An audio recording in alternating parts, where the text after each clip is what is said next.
Okay. So, thank you all for coming. This is an adventure. Feels like one to me. I'm glad that you're taking part in it. It's difficult to explain how meaningful it's for me to be part of a community that creates space for having these very important discussions. But I'm going to try. Our guest tonight flew in from Denver, Colorado in the US, and Prague, Czech Republic, and I just learned Seattle, Washington in the US also, to take part in this discussion. They weren't offered any money or fame or honorary degrees to come here, but they were humbly offered a space to share their very valuable experience with us, and they said yes. This fact alone amazes me. A beautiful testament to what can happen when inspired, animated people with a genuine desire to share and learn and create space together for very important conversations. And also that these conversations take place in person and not on that pesky thing we call the internet. So please allow me to send a very special thank you and a very warm welcome right away, !exclamation point, to our esteemed guests, brothers Russ and Burt Hopkins, for inspiring all of us to come together tonight.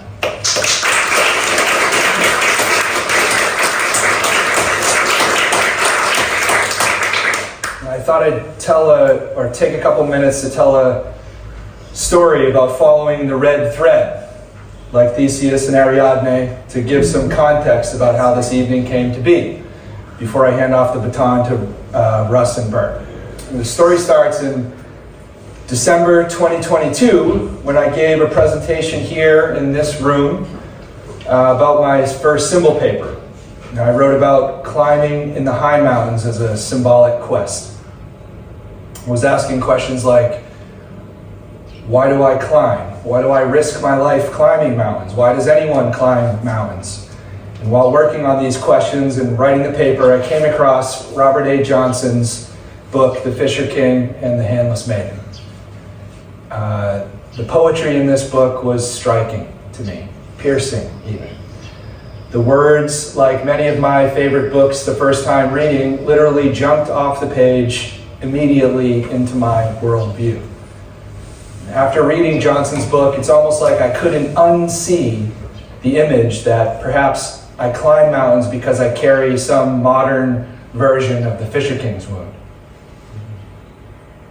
This symbolic experience led me to Johnson's other books, and sure enough, I was struck time and again by his poetic use of the Jungian language and his remarkable ability to speak to psychological development in a way that reliably transported me out of my egoic state, like poetry does, but in prose form.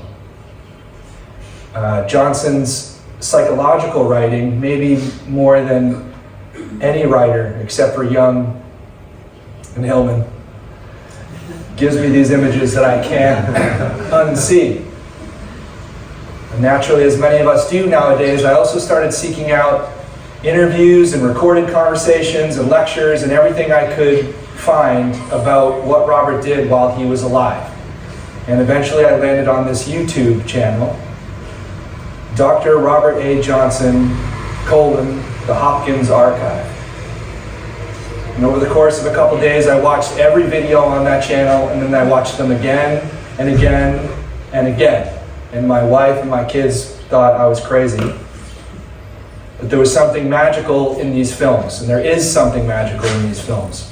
And one of the films really stood out above everything else that I'd seen or even read of Robert's work, and it was this interview that Burt took part in with Robert, and Russ sitting behind the camera, still very much a part of the conversation. And Robert was so relaxed and so casual, yet fully alert and vibrant, while discussing so many deeply serious and complex themes. I think some of you saw this video. I sent it out before we organized the presentation, but I'll summarize briefly. They talked about how Robert came to Zurich to study analytical psychology in the first cohort of the C.G. Jung Institute in 1948. They talked about how Robert first met C.G. Jung and Tony Wolfe and Emma Jung. They talked about Jacobi, Yolanda Jacobi that is, and Marie Louise von Franz avoiding each other in the halls of the Institute, and how both doctors had these little dogs that hated each other. And at the bottom of every word, they talked about a couple things that I found to be deeply meaningful, not only for me, but I think, if you'll allow me to think for you for a second, but deeply meaningful for all of us that take part in the ISAP experience. They talked about what it means to be a Jungian, and how the language, especially of Jungian psychology, is useful in the world. They talked about that, and perhaps more importantly, or most powerfully, they talked about the sacredness of dreams, the sacred reality of the dream world. So I just been elected co-member of the ISAP Student Association, and as every newly elected member of any governmental office, even the governmental offices of psychoanalytical institutions, I thought naively, how can I shake things up a bit? Sorry, now that you know you're part of my scheme. I thought, how about I write to these Hopkins brothers, invite them to Zurich, and maybe they'll talk to us about Robert, maybe they'll talk to us about dreams. A couple days later, Russ replied, thanking me sincerely for the invitation and politely declining the invitation with a gentle maybe another time. I can remember feeling a bit disappointed at first, followed by a feeling of, oh well, at least you tried. Followed by a big sigh of relief, like thank God he said no, because what would I have done if he said yes? About a month later, I received a follow-up email from Russ saying, hey Nick, remember that invitation to Zurich you offered me? Well, I thought it over and I'd like to come. And then I had my real oh shit moment that I've been avoiding. What have I done? What do I do now? So those emails were in August of 2023, last year, and here we are, Thursday, in S1, May 2024. So that's my story about what happens when you pull on Ariadne's thread, like Theseus, after writing a symbol paper at ISAP. Please join me again in welcoming Russ and Burt to ISAP.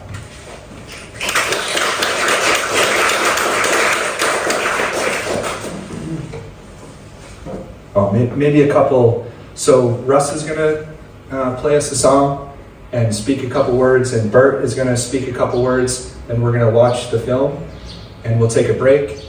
And we have a second film that we plan on watching as well. And if discussion is necessary and overpowers the film, we can also do that. But that's the general outline.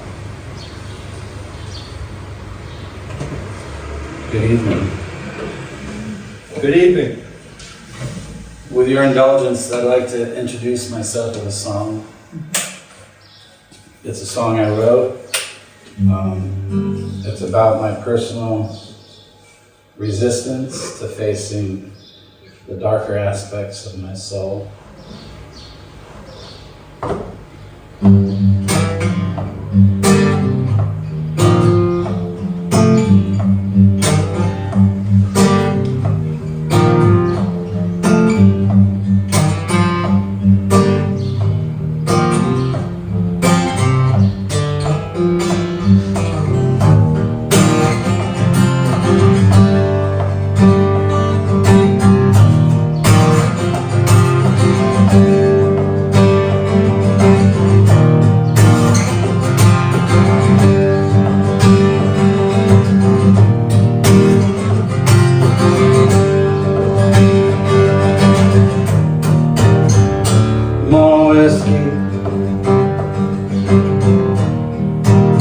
And more wine, a dance with Mary Jane, one more time, 'cause I don't wanna feel, and I don't wanna know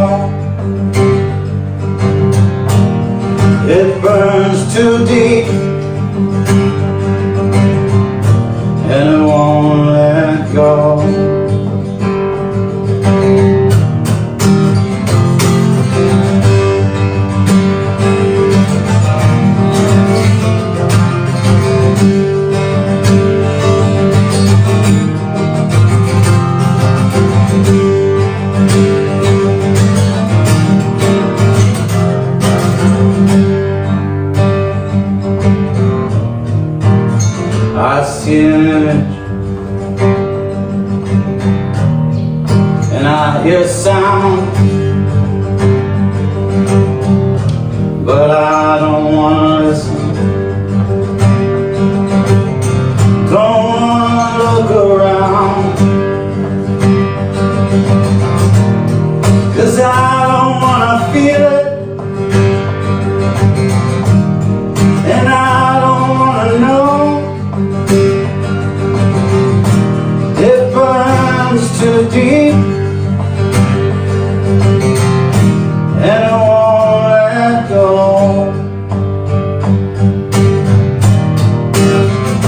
'Cause baby, I've been running, baby, I've been running all the time.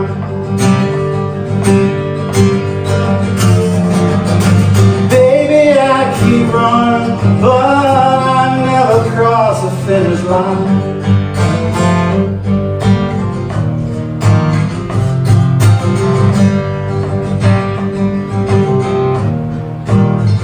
A pure white line and a brick of gold. There must be something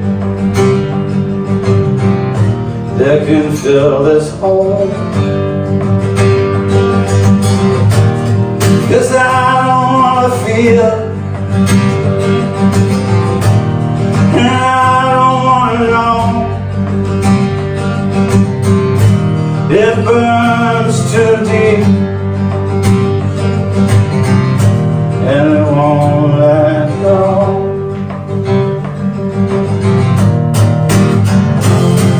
Baby, I keep running, baby, I keep running all the time.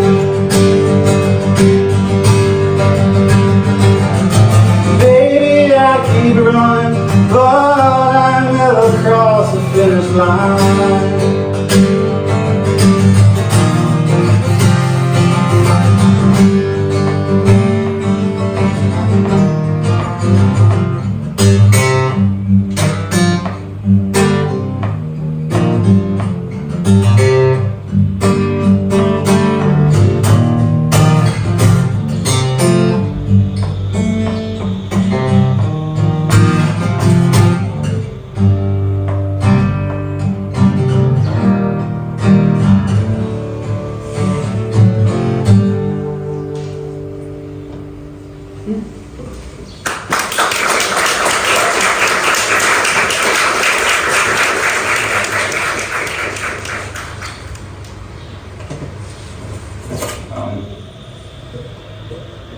My wife and I were in Denmark,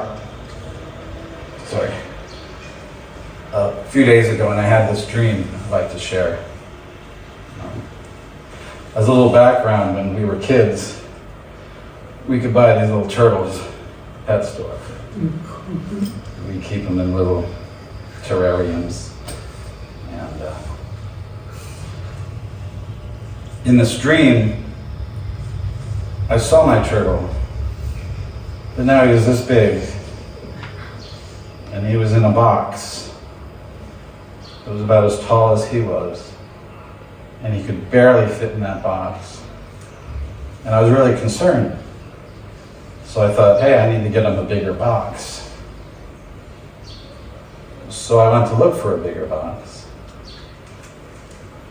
I don't think I found it, but when I came back, the turtle had gotten out. And I could see him swimming in this beautiful, clear stream. And I was so happy for him.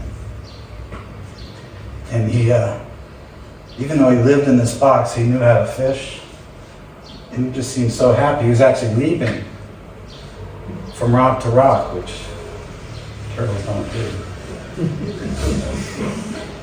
And when I think of this dream, it makes me really happy. And I don't know exactly what it means, but I just wanted to share that.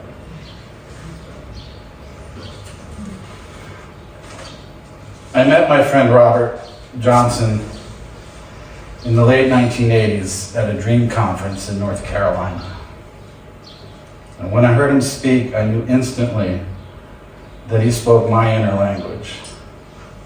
And this was the language of an introverted feeling person. I approached him after the program and asked with much trepidation if I could speak with him privately. He invited me to meet him in his room the following morning. When I arrived, much too early, he welcomed me while he was still in bed, with his prosthetic leg laying on the floor. It was a very awkward. Over the course of 3 decades, Robert was to welcome me many times. During much of our time together, I was trying to document him because he was so important to me. The material I collected was put in a drawer for a very long time. It's only been very recently that I've found the courage and the perspective to face it and try to give it some form. And the videos that we've come here tonight to share with you are very personal to my brother and I. I arranged for Burt and I to spend a few days with Robert in December of 2004, so that I might film the two of them discussing Robert's time here in Zurich as a young man and his meeting with Dr. Jung. Robert quickly became bored with these conversations and discussions and insisted that we lose the theory and talk about something real and immediate and powerful. And this is how these videos came to be made. And I hope you enjoy it.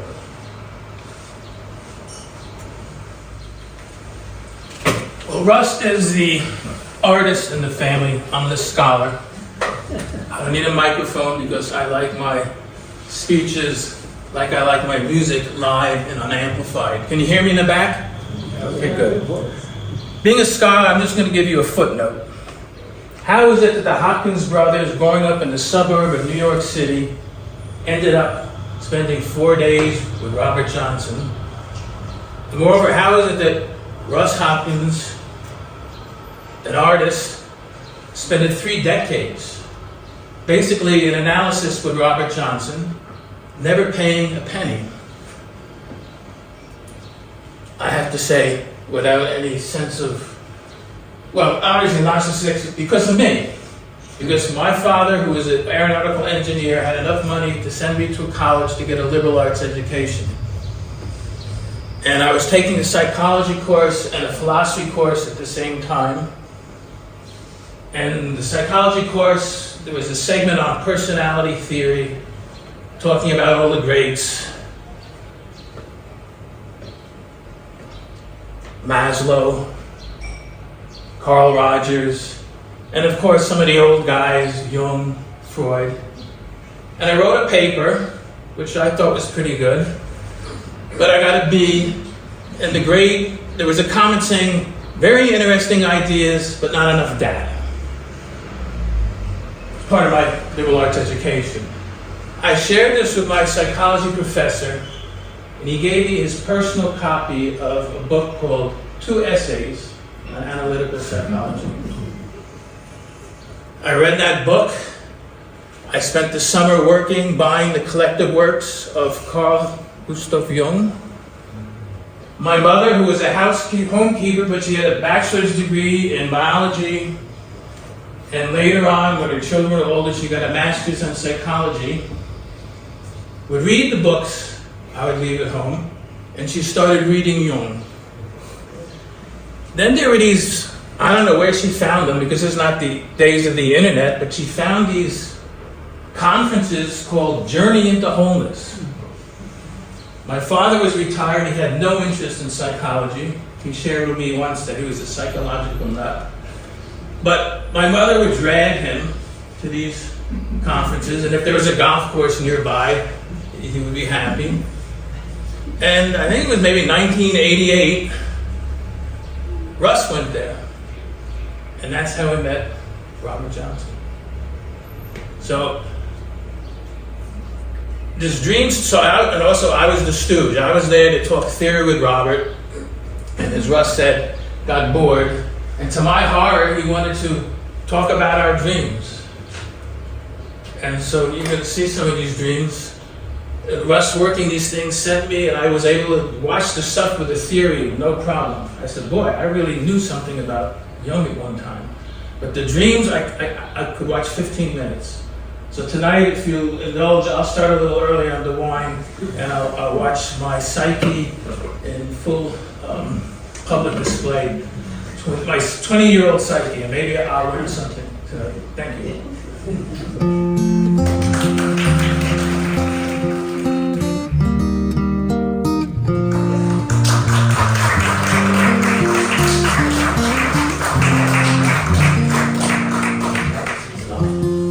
That's our trust. That transcends analytics. I call it that part.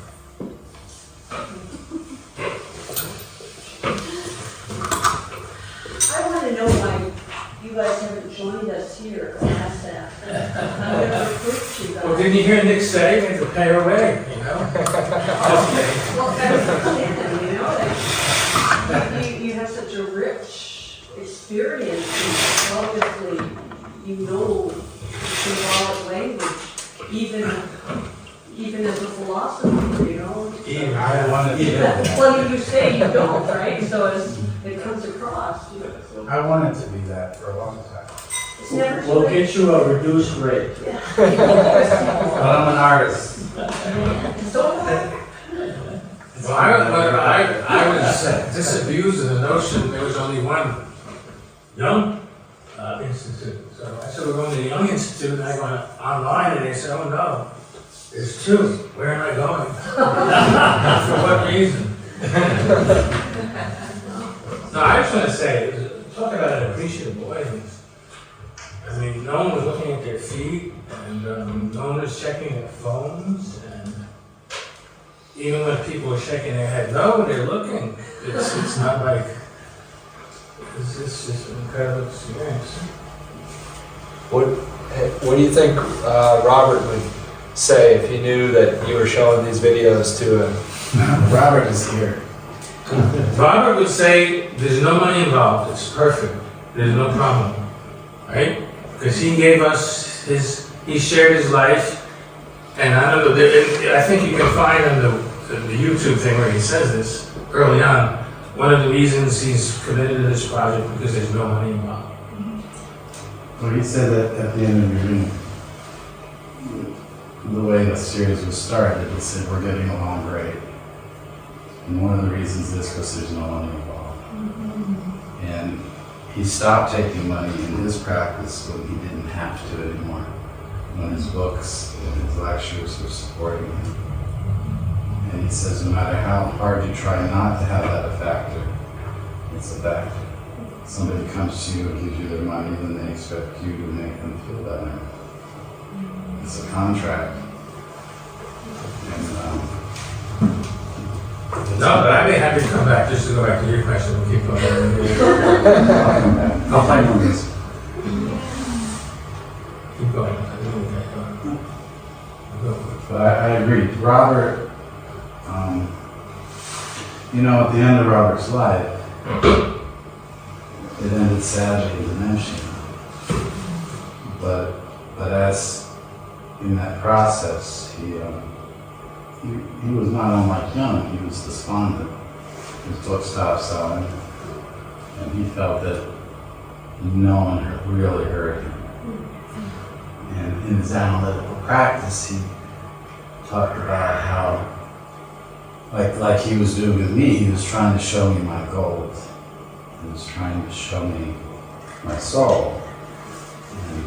And as in my song, most of us really can't take it. It's not what we want, it's not what we expect. What we want is to be relieved of our pain and our suffering. But Robert was I personally feel, and I think Burt agrees with me, Robert was an enlightened person. But that enlightenment isn't like the story that brings you bliss. it's not, for him, it brought him separation and extreme loneliness. And that's the truth. But he had I followed him in India. There was a lot of joy for Robert, and a lot of connection. So I know that if he was here today, as I believe he is, that he would have felt it was full circle for him to be accepted in this school and among the people who are trying to honor the unconscious, who are trying to, who believe in it, who believe that we have to listen to our spirit, to the mystery that he felt, and I know is acting in our best interest. It's trying to give us information for our healing. And by healing ourselves, we become part of healing the greater community of mankind. And that it's not through a collective movement. It's not through Jungianism. It's not through any ism. It's through that magical presence. And dreams, for him, was one accessible manifestation of that, one way that we can access that. It by no means is the only way. For me, my creative life is a big part of that. Writing a song. You can't do it with intentionality. You have to invite it. You have to listen. And you have to accept what presents itself. And that's what my song was about. It's hard.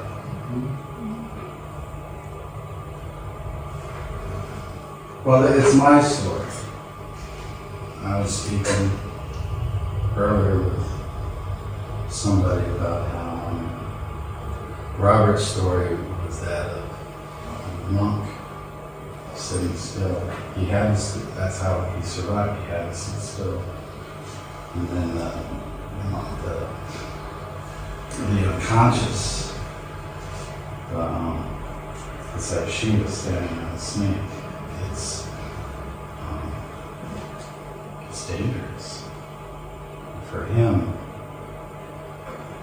he had to be still. And that's his presence. And you sense that he's still.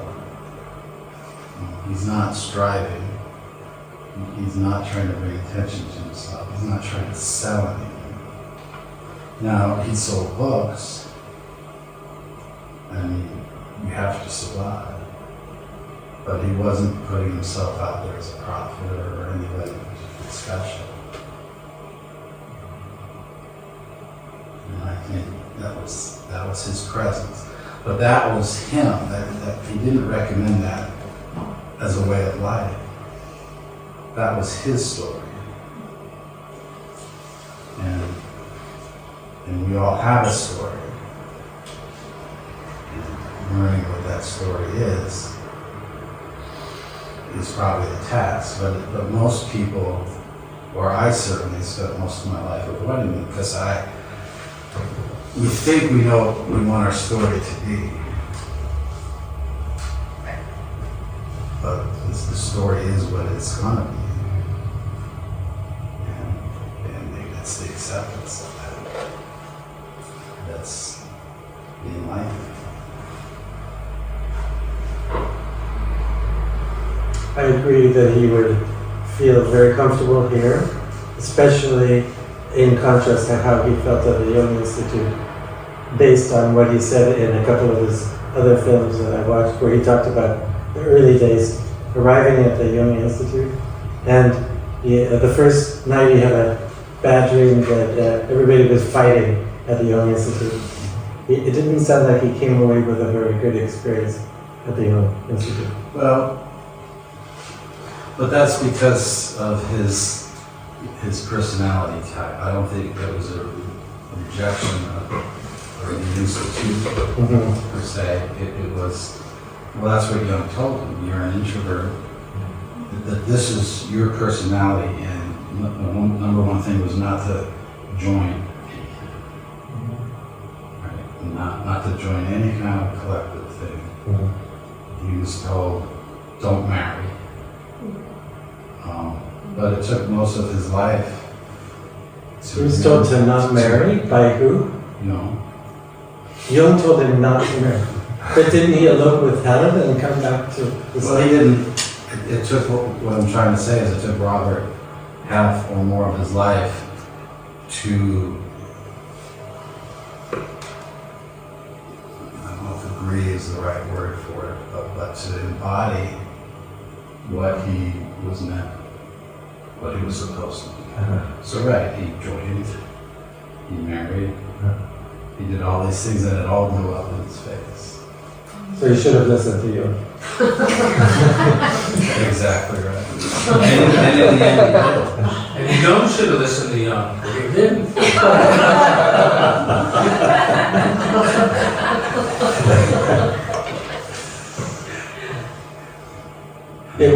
It was very interesting, I have to say, until next week, because he sent me a couple of listen to him describing the atmosphere of those times. I'm sure he must have told you about that, yeah?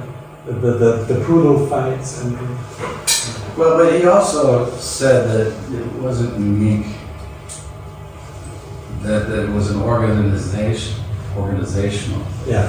That when you have a community, when you have a group, that these are archetypal elements, you know, the big thing being power and hierarchy. It just happens. I mean, it's in the church. That's why the church split apart. Apparently, there were 2 schools here that are now separate. That it's not, it wasn't just the Jungian school or whatever, that this is a part of the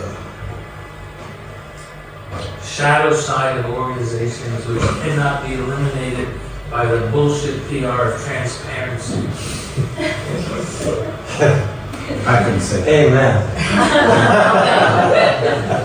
So it's not a particular indictment of what was happening and going on, because actually this is the legacy. Right? No, I thought that where was... we are right now. This is the legacy.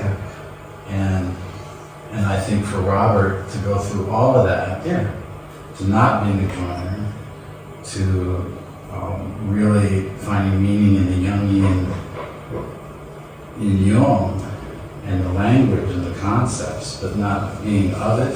Do you know what I'm saying? For him now to be accepted like this, and to have the students and faculty find meaning in just this, I know would be extremely profound. Yeah, that look he has there, look at him. He's looking into eternity. Sitting on the bank. The Mona Lisa, what is behind that smile? Would you like to hear a song? I was just going to ask you, actually, but I didn't feel like I was... I don't know what I'm going to play though. Whatever is smooth here.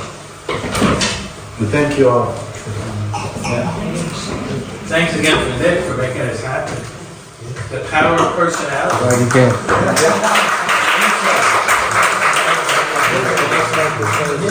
Because I know I'm the one that's giving him shit in the dream. I never heard anybody do that. No, I said it was Everything you were saying was right on. So it was beautiful. So if you get a chance to do that again, do it. Still have you know, here, that was amazing. You know, you're talking about young through Robert Johnson, and that made Well, it this is the so perfect audience. amplified. You understand? So Well, and Nick is the one that worked at the orchestra. even though when I was invited, How many of these guys he said.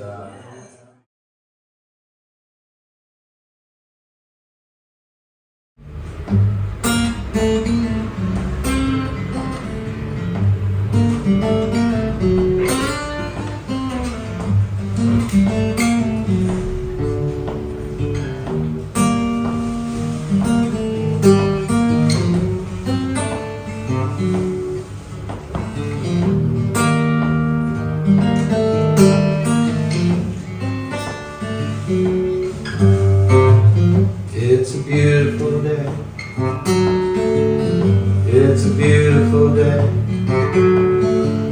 and I'm taking my time, just feeling my way.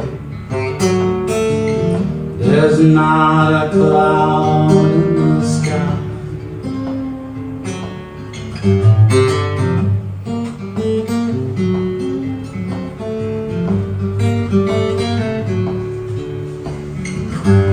It's a beautiful day. It's a beautiful day, and you're looking so fine. Come and help me unwind. I see an eagle on high. It makes me feel I could fly.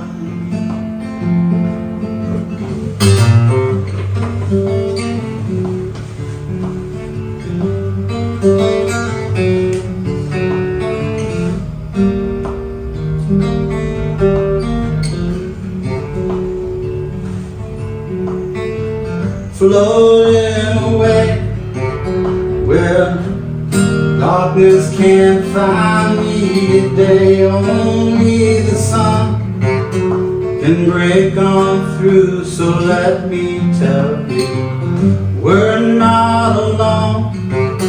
There's something in the air that's saying, leave it alone.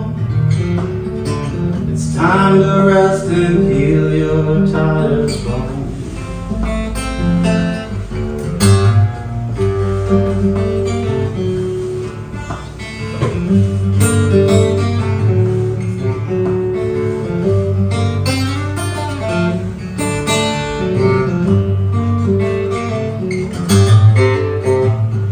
It's a beautiful day. It's a beautiful day, and I'm taking my time, just feeling my way. It's a beautiful day. It's a beautiful day. You're looking so fine. Come and help me unwind. Better grab my hat and say goodbye to the cat, 'cause I'm taking a walk.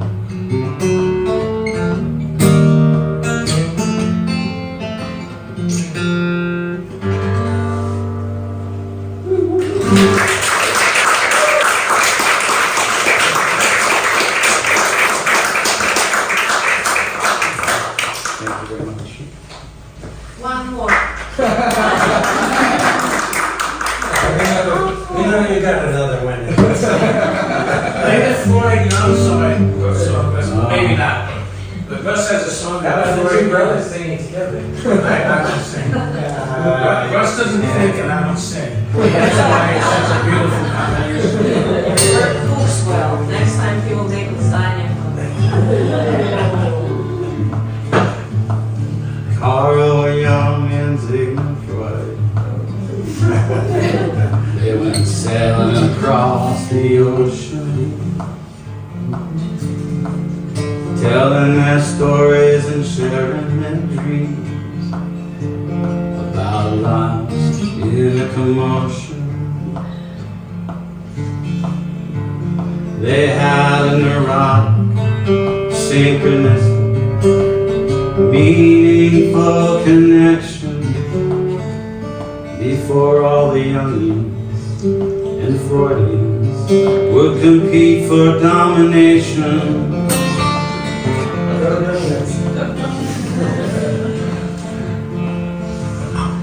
Young thought his dreams were apparent, archetypal energy. But Freud said dreams are actually repressed erotic fantasy. And all those thinking types and feeling types with their intuitive sensations. Some are edible and complexual with internal devastation.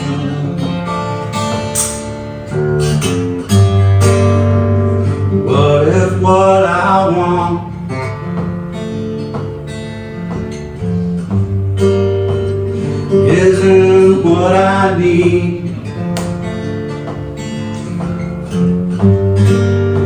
told me this up front when my inner life was growing weeds.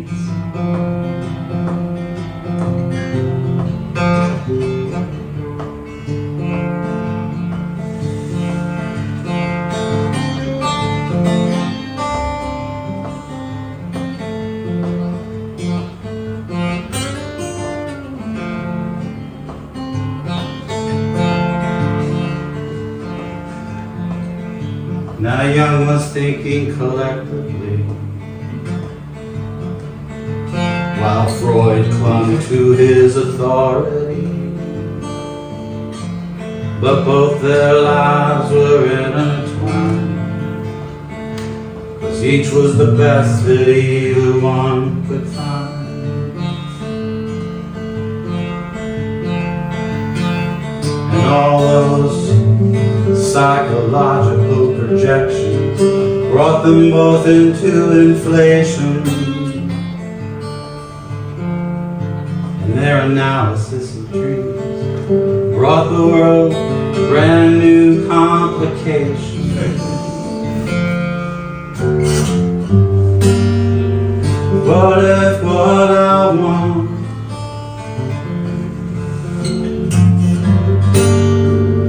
isn't what I need?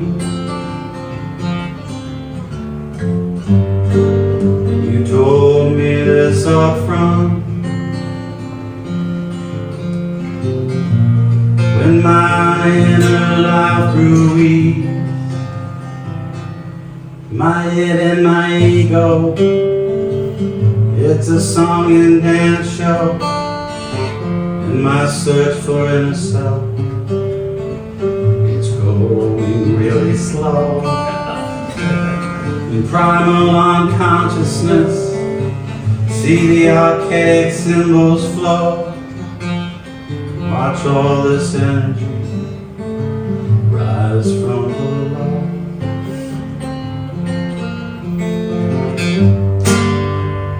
What if what I want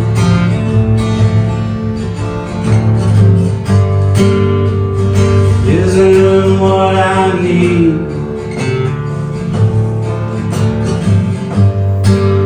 You told me this up front when my inner life grew weak.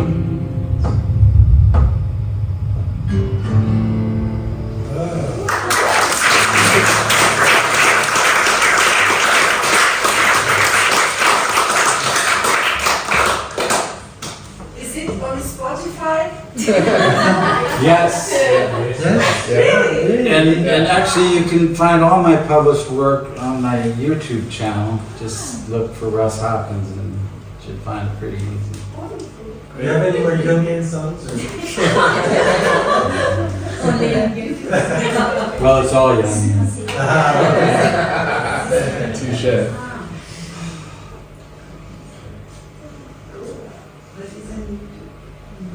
All right, I'll do one.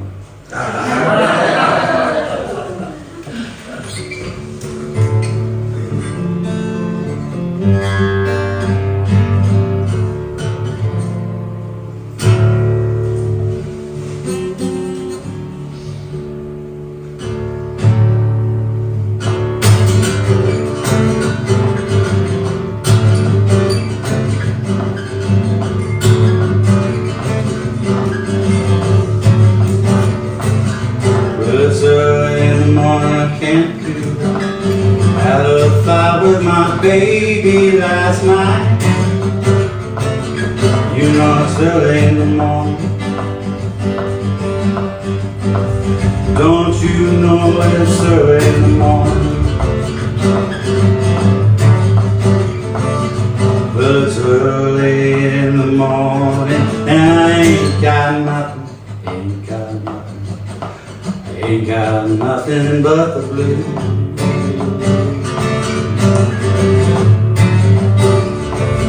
Well, I went to your girlfriend's house, but she was Knocked on his daddy's door, but he began to shout. He said it's early in the morning. Don't you know it's early in the morning? Well, it's early in the morning. I ain't got nothing, ain't got nothing, ain't got nothing but the blues.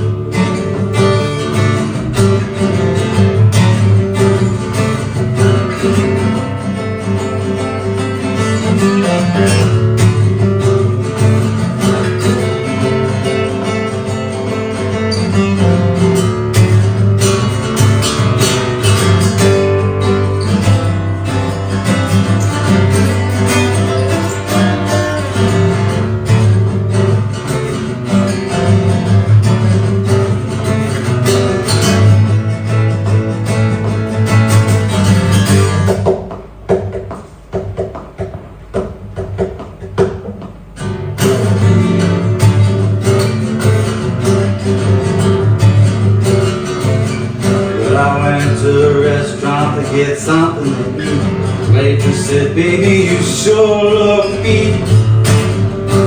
Well, I said it's early in the morning. Don't you know it's early in the morning?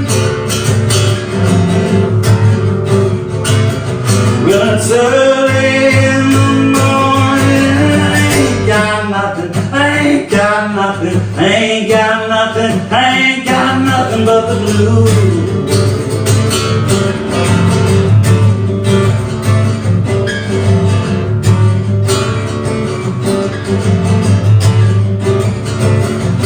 It's early in the morning, can't do that. Had a fight with my baby last night. You know it's early in the morning. Don't you know it's early in the morning?